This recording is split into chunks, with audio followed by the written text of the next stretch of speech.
Hey, folks. I wanted to talk real quick about the op-ed released by the New York Times yesterday. It's supposedly authored by a White House senior official. If you haven't read it, you really need to. You just Google New York Times op-ed White House. It's unbelievable. So they printed this story yesterday afternoon. It's supposedly, a protected source inside the White House. I give it about a 60% chance that we're going to find out that it was fake news after the fact.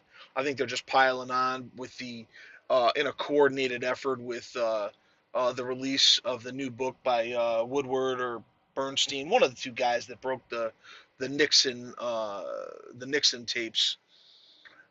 He just had a book come out. So between coordinated with that book release and with the Kavanaugh hearings, I think this is just a bunch of crap.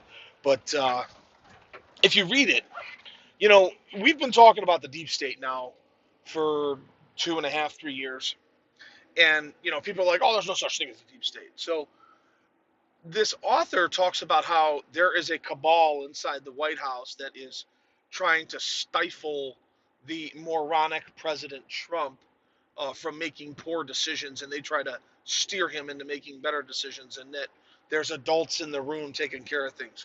Well, by saying that and doing that, just assuming that they're a real source inside the White House, by saying that and doing that, you are confirming the deep state, right? I mean, oh, come on. Then they go on to talk about, other items and other things and how, Trump is, he doesn't focus well. And he jumps from topic to topic and, he's just so bad and they need to keep him, on track. And, let me share a little bit of my history.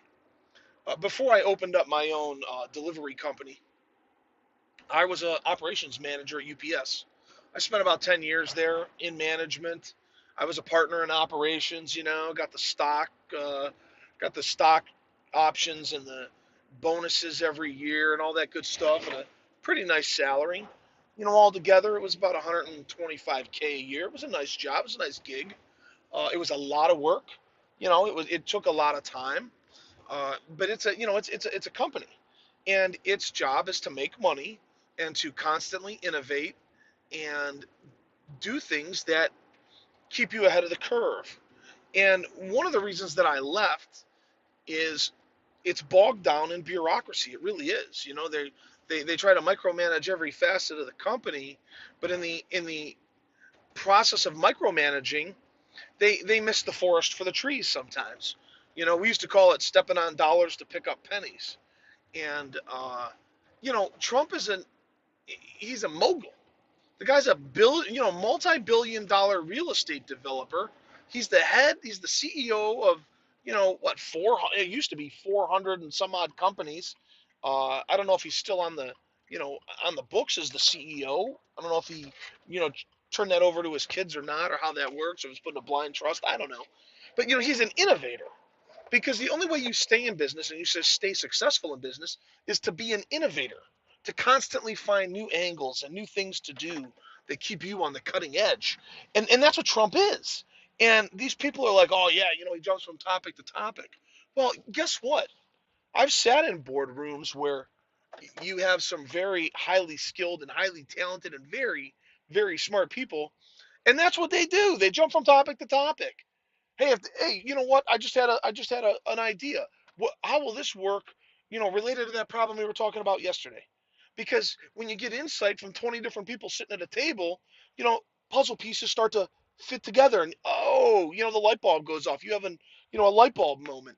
And they're talking about how he jumps from topic to topic, and it really scares me because that's the kind of thing that you see in maybe in a sales meeting where you have highly skilled, highly talented people um, who are, call them movers and shakers. They're trying to find a solution to a problem, and that's how Trump sees everything. Everything is a problem. If it's wasting my time, it's a problem. I need to find a solution for it. So he's constantly jumping from topic to topic, trying to figure out solutions. That's what he does. I'm not making excuses for the guy, but that's exactly why Washington sucks. Washington isn't made up of problem solvers. Washington is made up of a bunch of people that are happy with the status quo and let's not rock the boat. And that's why they all hate Trump. I mean, pretty simple stuff. But that's this op-ed. Like they're saying, he jumps from topic to topic and he can't stay on focused for too long. Well, thank you, thank you for giving the guy more compliments. Because the last thing I want to hear is that he sits there and shakes his head, yes, yes, yes, and and he's just sitting there like a freaking puppet. What? I mean, all that op-ed did was tell us that if it's real, there's a scumbag in the White House who needs to resign, and the body of the actual op-ed that he wrote just proves that, yeah, Trump's an innovator, and you know uh, he's doing great things. It's not actually a bad op-ed; it's a good op-ed. The other 40%, which tells me that it may not be a real source. 'Cause I think I said I put 60% on it. Not being a real source.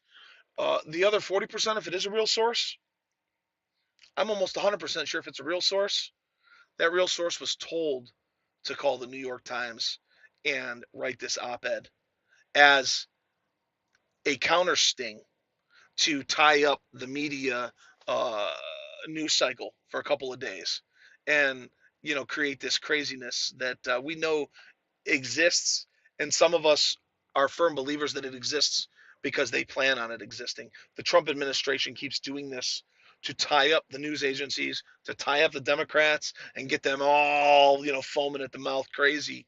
And before you know it, 2 weeks goes by, and he does it again, and then another 2 weeks goes by, and then a month goes by, and then all of a sudden it's the midterms, and they've been so preoccupied with nonsense that they get their asses kicked in the election. It's pretty simple math to me. Um, just my thoughts. Have a nice day.